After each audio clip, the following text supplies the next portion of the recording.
Hi guys, I'm Grandmaster Levan Aroshidze, and now we're gonna review our upcoming lesson about the endgame technique and middle game strategic planning. In the first part, we're gonna speak about the bishop endgames, also about the rook against the pawn, and in the second part, we're gonna talk about importance of the pawn structures, importance of the key squares, how to use them, and many other things. Now, let's start with this simple example, rook against the pawn. Maybe for many of you it's very easy to solve this puzzle, but I believe that we have to start always with the basic things, and to be honest, we have to study exactly a simple, limited number of theoretically important ideas, important tricks, because it's impossible to study all type of endgames and all type of complicated positions there that could appear in a real game. So what we need to know is just selected important rules, important theoretical ideas, and they will become for us the guidelines, they will become for us the hints that could help us to handle with many different and complicated situations. Now, what can we say about this position? Okay, it looks like white should win, but still it's not late to make mistake, because if we start just simply kings at once, it's a very slow play, and black pawn could run very quickly here, supported by the black king. But there's no need to get the headache of the calculations of those lines, because we have very easy solution by playing rook g5. So we have to study and remember that there is a very powerful weapon, very important strategic tool of cutting the king. And if we will cut the king in time, black will become just helpless. He cannot progress. Maybe a4 is still possible, of course, but now I don't rush absolutely. White tries to play king f6, king e6, king d5, and then finally capture the pawn. And now there's no a3 move, because suddenly there is too much space between the king and the pawn. And after rook g3, black king could not help the pawn, and we're gonna win it. So with easily winning position. But remember to cut the king as soon as possible. Because if, for example, in the beginning black king would be on b5 and white would cut this king from the fourth rank, it already doesn't help, because black will push the pawn till a2, and then this trick of playing rook g2 and rook a2 doesn't help, because after rook g2 pawn simply will go to the queen and white will lose. So it's very important to cut the king as soon as possible, because maybe later it will be late. So now let's talk about another example. This is a position from a real game, and actually it's a world championship match against Alekhine and Bogolubov, and it one more time demonstrates that even in such a high level, players are making very simple mistakes. So let's evaluate the situation. White pawn has made a huge progress, and very soon black will need to sacrifice his rook for that pawn. But maybe it's not so tragical for black, because if he'll be able to advance his pawn quite enough far away and support it with the king, supported with the king too, then probably it will be a draw, because white will need to give back his pawn to stop his rook to stop that pawn. Probably Bogolubov was thinking the same way, and he just decided to play king g4, opening the space for this pawn, but it's a terrible mistake. Now after b7, f5, queen, we take the queen, f4. White pieces are coming just in time to stop the black pawn. Quickly coming back with the king, and now also rook. Remember that the best position for the rook to stab the passed pawn is to take some square from the backside. It's very important. This is the most active position for the rook. And now after king g3, king e3, we clearly see that pawn will be lost. This is how the game ends, and Alekhine won this game. But the first position, the beginning, of course, it's a drawish position. Just Bogolyubov should play king e4 instead of king g4. Now, what is the difference? After b7, f5, b8, rook takes f4, suddenly we discover that black king is not only supporting the pawn to be advanced, but also is limiting the opponent's king for quick coming back and attacking the pawn. So this is another idea that we have to remember. This is the fighting with the arm. Let's call it fighting with the arm, to stop the opponent's king and keep our king in a central position. It doesn't matter you are playing with the rook or you are playing with the pawn. You always need to stay with the king in a very active square, well, as much as you can.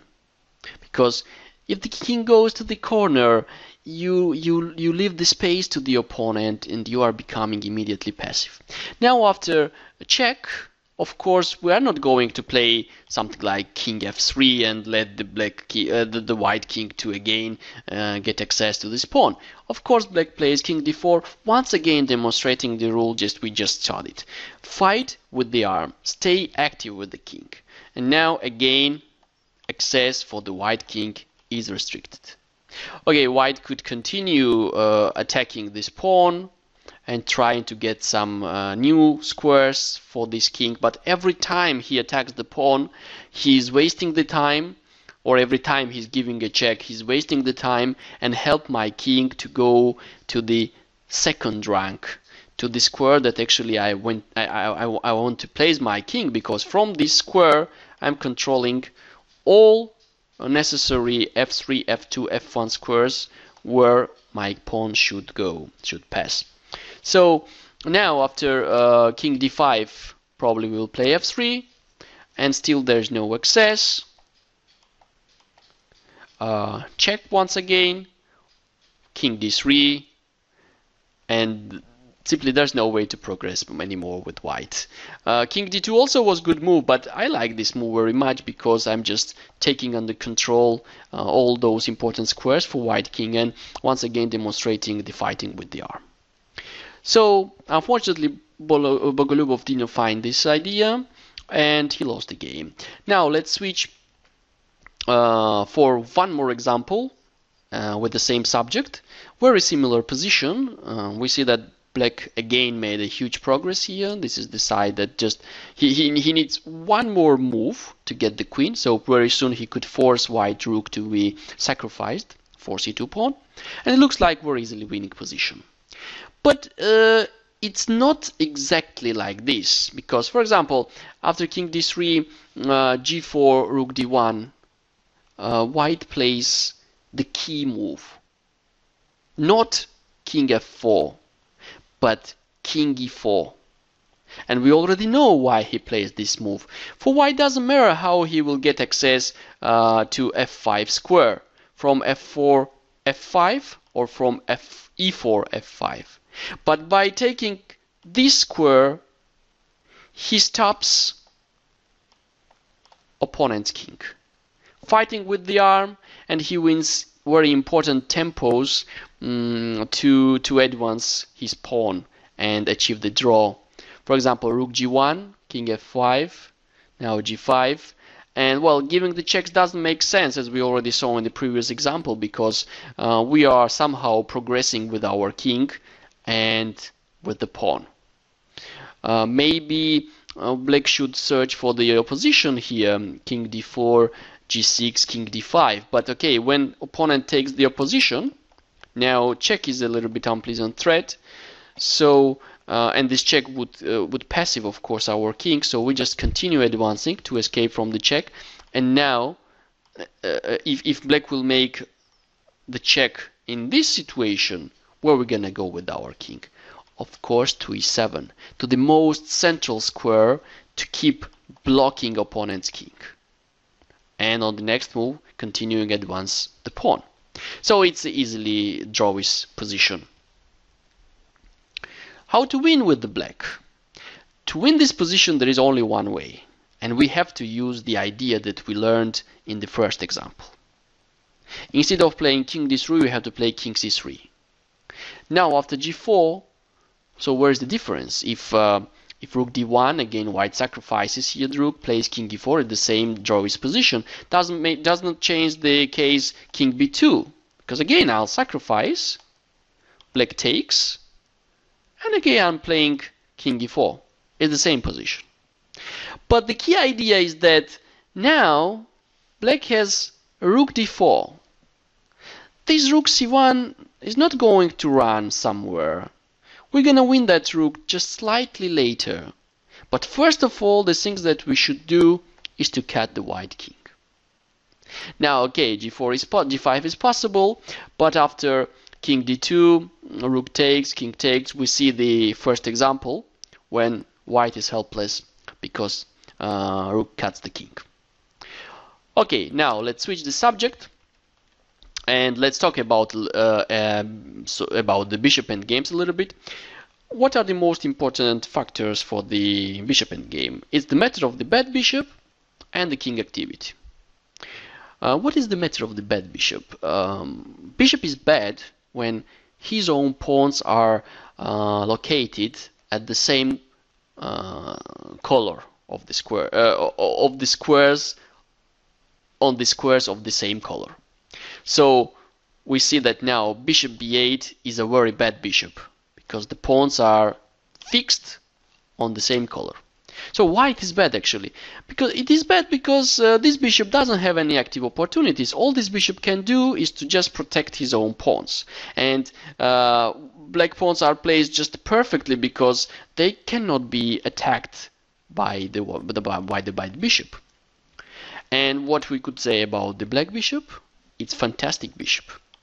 He doesn't need to protect his own pawns because they are placed just perfectly, but he really can attack the white pawns. So this is really very important factor, and we should try to always avoid appearance of the bad bishops in our position. Also, I would mention that black has one little additional advantage. It's a little bit more active king. His king is a little bit more advanced than the white king and has the access to the more space at the board.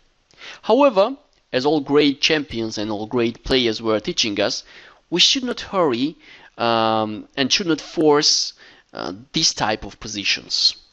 When we have a stability and we dominated the board, we have to try first of all to improve everything that's possible to improve, every piece, every pawn, and only after that, when we are sure that we improved the position for 100%, try to find the fourth way to win the game. Before that, we should not hurry, because maybe we will improve our position for 99%, but the 1% will be the reason why we will not win the game. That's why black should not here try to attack immediately pawn a5, because white's still waiting, white continues waiting, and suddenly white gets the count play connected with the f5 pawn. And now a little miracle happens, and we get the queens at the same time. Draw. So black should play in a style of the great world champions, to not rush and try to activate maximally his all resources. What he should do? He should activate the bishop. Black has two weaknesses. Two weaknesses is the huge number already. Sometimes when there is only one weakness, it's difficult to win the game. But when there are two weaknesses, it's already enough. So bishop should go somewhere to some square where he would be able to attack both of white pawns. So now we see this is c7 or c2 or d2, sorry. So it's obvious we have to go to c7. So bishop goes to there. Now white is in somehow in kind of a zugzwang because king cannot move, because if king moves now, black gets access to the c4 square. So he's moving with the bishop, and black fulfilled his plan. Now it looks like a mutual zugzwang.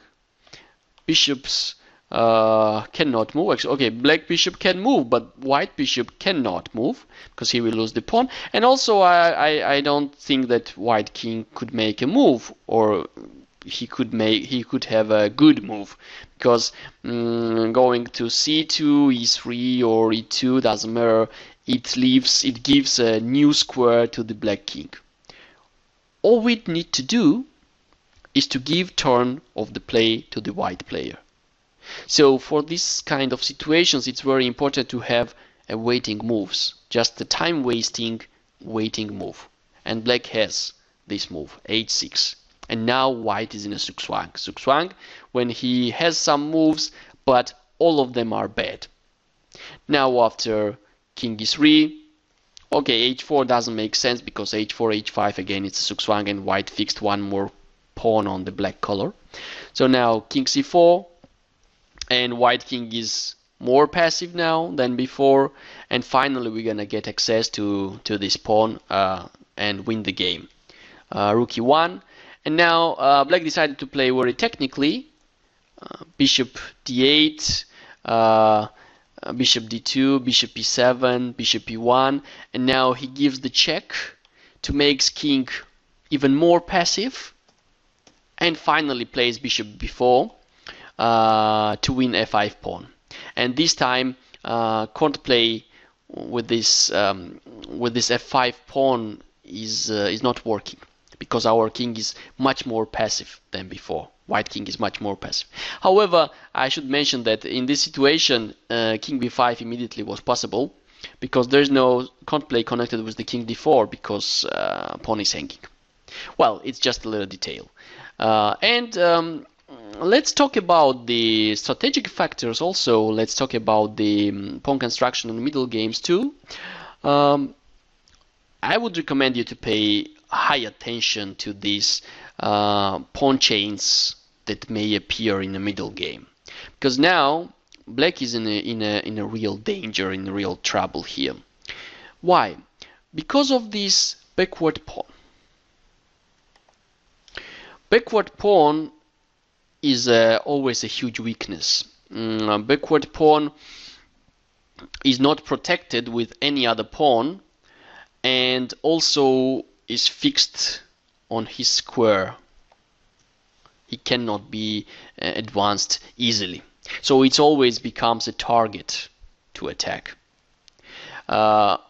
Also, we have to mention that the square that appears in front of the backward pawn is always a very comfortable square for the opponent, because no pawns that could protect that square. So in theory, there could stand just perfectly white knight or white bishop. So due to these backward pawns and wrongly placed pawn constructions that give to us the weak squares like d5, could become just simply a reason of loss of the game. It looks like black will not make any serious mistake, any serious blunder, but he will lose a game because of this bad pawn construction. Now, how are we gonna use this d5 square?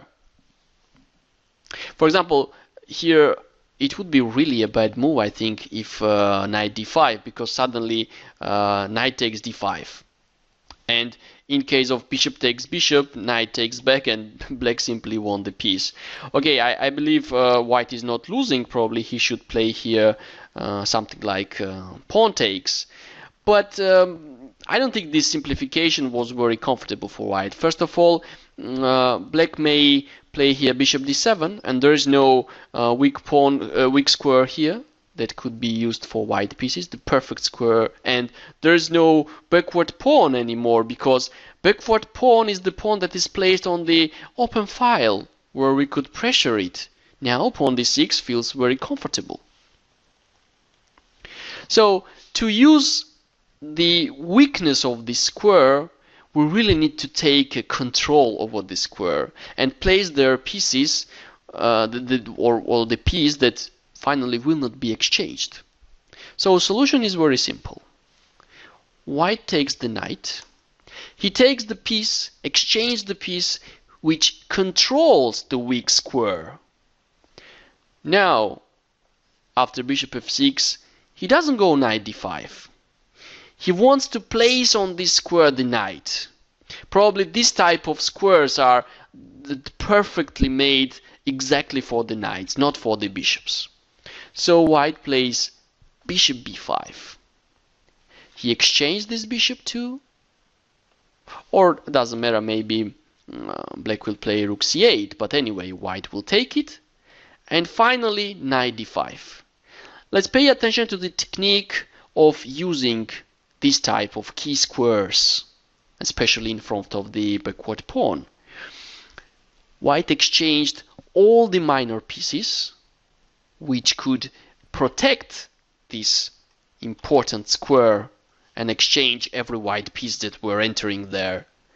And after that, finally, white took control over that square, and black simply doesn't have any other piece that could be exchanged for that knight. That's really a very strong technique.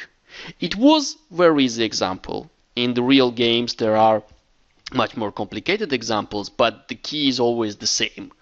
You have to try to get the control over that square and use it for your pieces. They will become very powerful on those squares. And by the way, now black is left with a very bad bishop that is restricted by his own pawns. We already mentioned matter of the bad bishop.